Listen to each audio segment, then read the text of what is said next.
ശ്രീകാന്ത് വർഷയുടെ കാല് മസാജ് ചെയ്യുന്നത് കണ്ടുവരുന്ന ചന്ദ്രമതിക്ക് ദേഷ്യം വരുന്നു. തുടർന്ന് വർഷയുടെ നിർബന്ധം മൂലം ശ്രീകാന്ത് വർഷയുടെ കാലിൽ നെയിൽ പോളിഷ് ഇടുന്നതോടെ ചന്ദ്രമതി വർഷയോട് ദേഷ്യപ്പെടുന്നു.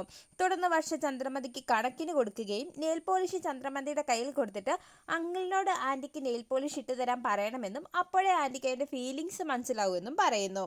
പിന്നീട് രവീന്ദ്രൻ്റെ അടുത്തേക്ക് എത്തുന്ന ചന്ദ്രമതി വർഷനെ കുറ്റപ്പെടുത്തുന്നത് കേട്ട് രവീന്ദ്രൻ അതിശയിച്ചു പോവുകയും വർഷ നിന്റെ ചെല്ലക്കുട്ടിയല്ലേ എന്നും ചോദിക്കുന്നു. ശേഷം അവൾ അവനെ അടിമയാക്കി വെച്ചിരിക്കുകയാണെന്നും വർഷ ശ്രീകാന്തിന് ഒരു വിലയും കൊടുക്കുന്നില്ലെന്നും പറഞ്ഞ് ചന്ദ്രമതി വീണ്ടും വർഷനെ കുറ്റപ്പെടുത്തുകയും രവിയേട്ടൻ വർഷനെ ഉപദേശിക്കണമെന്നും പറയുമ്പോൾ നമ്മൾ അവരുടെ കാര്യത്തിൽ ഇടപെടേണ്ട യാതൊരു കാര്യവുമില്ലെന്നും ഇക്കാലത്തെ പിള്ളേർ ഇങ്ങനെയാണെന്നും അവരവരുടെ ഇഷ്ടത്തിന് ജീവിക്കട്ടെ എന്നും ചന്ദ്രമതിയോട് പറഞ്ഞ് രവീന്ദ്രൻ അവിടെ നിന്നും പോകുന്നു. പിന്നീട് കല്യാണത്തിന് പോയ ശ്രുതിയെ ശ്രുതി വിളിക്കുകയും വലിയ കച്ചവടം നടന്ന വിവരം പറഞ്ഞ് സന്തോഷിക്കുകയും ചെയ്യുന്നു. ഇതേസമയം വിജിലൻസ് ഓഫീസർമാർ അവിടെ എത്തി പരിശോധിക്കുകയും കള്ളനോട്ടാണെന്ന് പറഞ്ഞ് പണം മൊത്തം പിടിച്ചെടുക്കുകയും ചെയ്യുന്നു.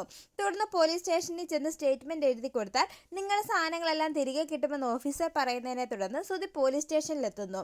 എന്നാൽ വിജിലൻസ് ഓഫീസറായി വന്നവരും നിങ്ങളുടെ കയ്യിൽ നിന്ന് സാധനങ്ങൾ വാങ്ങിയവരും തട്ടിപ്പുകാരാണെന്നും ഇവരെല്ലാം ഒരേ ടീമാണെന്നും പോലീസുകാർ പറയുന്നതോടെ ശ്രുതി തകർന്നു പോകുന്നത് കാണിച്ച് എപ്പിസോഡ് അവസാനിക്കുന്നു.